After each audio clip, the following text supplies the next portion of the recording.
विद्यार्थी मित्रांनो, आज आपण डेन्सिटी ऑफ वॉटर हा जो आपला प्रयोग आहे हा आपण बघणार आहोत। या प्रयोगामध्ये डेन्सिटी ऑफ सोल्युशन, आता हे सोल्युशन काय घेतलं आपण, वॉटर घेतलेले। आता वॉटरची डेन्सिटी, आता हे प्लेन वॉटर असल्यामुळे याची डेन्सिटी काय आहे, कमी आहे। आणि मग डेन्सिटी कमी असल्यामुळे बघा आता हा जो पोटॅटो आहे, हा बटाटा मी या पाण्यात टाकतो। आता रंगीत की पुढे आपल्याला बघायचंय काय होते बघा बरं। हा तळाला गेला की नाही, हो काय झाला, तळाला। आता आपण काय करू, या पाण्याची डेन्सिटी वाढवू। कशाने वाढवायची आपल्याला डेन्सिटी, आपण याच्यामध्ये साल्ट ऍड करणार आहोत। आणि जर जे साल्ट ऍड केलं तर काय होईल, density of this water increases because of salt, it become salty water. हे पाणी कसं होणार आहे, आता खारट होणार आहे। मी ते जरा डिसॉल्व करतो व्यवस्थित। आता तुमच्या लक्षात येईल का, आधीचं जे पाणी होतं ते विहिरीमधलं पाणी असतं किंवा तलावामधलं पाणी असतं, बरोबर आहे। पण आता हे पाणी कुठलं पाणी होईल, कुठल्या पाण्याच्या बरोबरीने होईल, समुद्र। समुद्राचं पाणी कसं असतं, खारट, हे साल्टी वॉटर होईल।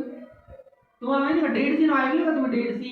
हो, डेड सीचं असं वैशिष्ट्य आहे, त्यात जर एखाद्याने सुसाईड करायची ठरवली तरी होऊ शकत नाही। उडी मारली की तू वरती निघतो, त्याला पाण्याचा कोणता फोर्स म्हणतात, बायोट फोर्स। शिकलो की नाही आपण, त्याला प्लावक बल असं म्हणतात। पाणी त्याला बुडू देत नाही, because the density of water is more than the object.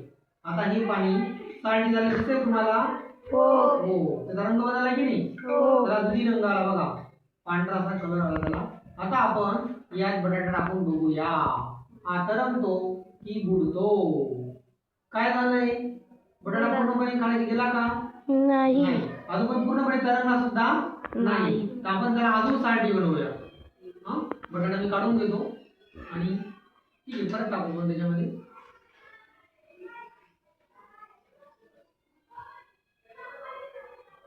बघा रे बटाटा तरंगायला लागला की नाही, आणि तरंगत होता का, नाही, कारण का की त्याचा साल्ट बेस वाढलाय बघा। पुन्हा मी काढून घेतो आणि ते मध्ये जे मीठ टाकलेलं आहे NaCl, NaCl म्हणजे काय, सोडियम क्लोराईड।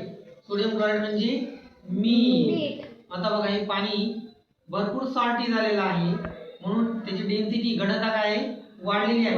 आणि आता आपण हा बटाटा पाण्यात टाकूया। दारे बाबा तळाशी नाही म्हणतो तो तरंगतोय, फ्लोट होतोय।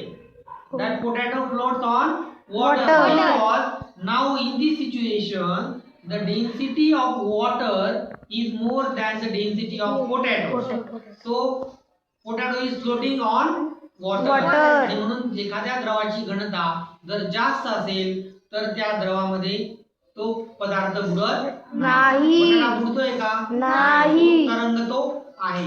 समजलं प्रत्येकाला? Now clap for it. Thank you.